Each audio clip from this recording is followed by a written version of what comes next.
Winston Leonard Spencer Churchill was a figure of immense historical importance.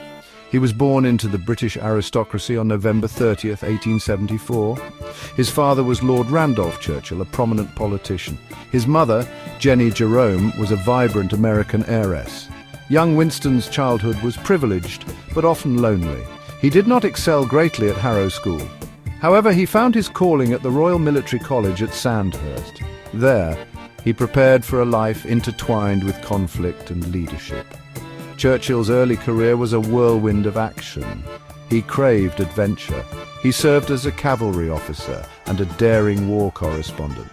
These roles took him to distant corners of the British Empire. He reported from Cuba during its fight for independence. He saw combat in India on the northwest frontier. He famously participated in a cavalry charge at the Battle of Omdurman in Sudan. His experiences were shaping the future leader. He was learning about war firsthand. His exploits, especially his capture and dramatic escape during the Second Boer War in South Africa, made him a public hero. This fame helped launch his political career. In 1900, Churchill was elected to Parliament as a Conservative. He was young, ambitious, and full of ideas. He soon found himself disagreeing with his party's policies. In 1904, he made a bold move. He crossed the floor of the House of Commons. He joined the Liberal Party, seeking a better platform for his views. Under the Liberals, Churchill held several significant government posts. He served as President of the Board of Trade. He became Home Secretary. Later, he was appointed First Lord of the Admiralty in 1911. In this vital role, he pushed for modernization of the Royal Navy. He understood the growing threat from Germany. He ensured the fleet was ready when World War I erupted in 1914. However, his championing of the Gallipoli campaign, which ended in failure, was a severe blow to his reputation. It forced him from office for a time. The years between the Great Wars were challenging for Churchill. After the Dardanelles disaster, his political career suffered. For much of the 1920s and 1930s, he was out of high office. These became known as his wilderness years. He focused on writing and painting. He also watched international events with growing alarm. He saw the rise of dictatorships in Europe. He was particularly concerned about Adolf Hitler and the Nazi Party in Germany. He felt a new storm was gathering. Churchill became a vocal critic of the British government's policy of appeasement. He believed that trying to satisfy Hitler's demands would not bring lasting peace. He argued passionately in Parliament for rearmament. He warned that Britain and France were falling behind Germany's military strength. Many dismissed him as a warmonger. They clung to the hope that another devastating war could be avoided. Churchill's foresight was often unwelcome, but he remained steadfast in his convictions. When Germany invaded Poland in September 1939, Britain declared war. Churchill's warnings had come true. He was immediately brought back into government. He returned to his old post as First Lord of the Admiralty. His energy and experience were desperately needed. The initial phase of the conflict was strangely quiet. It was called the Phony War. But Churchill knew this calm would not last. He worked tirelessly to prepare the Navy for the battles to come. He was a beacon of resolve. In May 1940, the situation became dire. Germany launched its blitzkrieg against Western Europe. Holland and Belgium fell quickly. France was on the brink of collapse. Neville Chamberlain resigned as Prime Minister. Winston Churchill, the man who had warned of this danger, was asked to lead. He became Prime Minister on May 10, 1940. Britain stood almost alone against the might of Nazi Germany. The challenge was monumental. The future of freedom hung in the balance.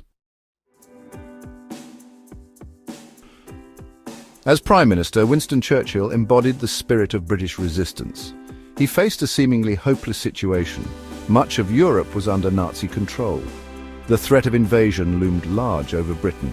Yet Churchill refused to consider surrender. His determination was absolute. He famously told his cabinet he would fight on.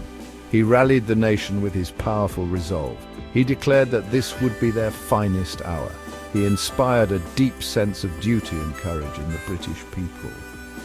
Churchill's speeches were legendary. He was a master of the English language. His words became weapons in the war effort. They were broadcast over the radio to millions. They instilled hope and defiance in a nation under siege. He promised blood, toil, tears and sweat. He vowed, "We shall fight on the beaches. We shall never surrender."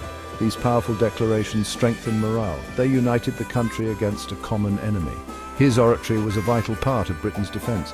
Beyond his inspiring words, Churchill made crucial strategic decisions.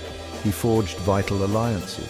He cultivated a close relationship with US President Franklin D. Roosevelt. This eventually brought America into the war. He also allied with the Soviet Union after Germany invaded it. He oversaw critical military campaigns. The Royal Air Force's victory in the Battle of Britain saved the country from invasion. He guided the nation through the horrors of the Blitz. His leadership was active and unyielding. The war years were incredibly difficult. Churchill carried an immense burden. There were setbacks and heavy losses. Strategic bombing of German cities caused controversy. The U-boat menace threatened Britain's supply lines.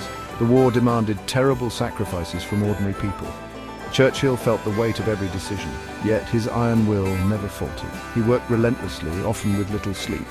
His cigar and V for Victory sign became symbols of Allied determination. He was the bulldog who would not let go. Despite leading Britain to victory, Churchill's Conservative Party lost the general election in July 1945. The nation, weary of war, looked for new leadership for peacetime.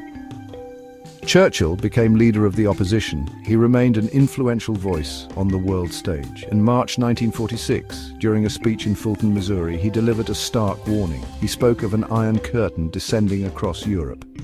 This phrase vividly described the Soviet Union's growing control over Eastern Europe. It marked an early understanding of the Cold War. Churchill returned as Prime Minister for a second term from 1951 to 1955. He was then in his late 70s. His government focused on rebuilding Britain after the war. It also dealt with complex international issues. The Korean War was ongoing. The Cold War with the Soviet Union dominated foreign policy. Churchill sought to maintain Britain's global influence.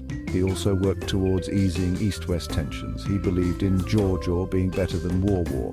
His vast experience was still highly valued. Beyond politics, Churchill was a prolific writer and a talented painter. He authored numerous books throughout his life. His most famous literary work is The Second World War.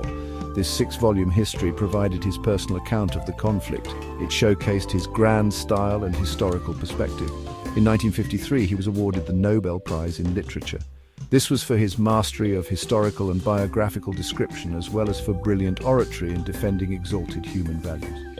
His personality was known for its sharp wit, resilience, and indomitable spirit.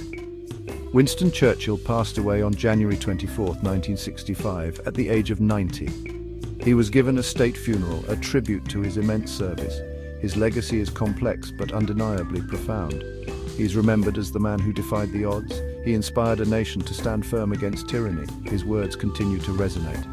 Famous quotes like, "Success is not final, failure is not fatal. It is the courage to continue that counts," capture his wisdom. And if you're going through hell, keep going. He remains one of history's most compelling figures.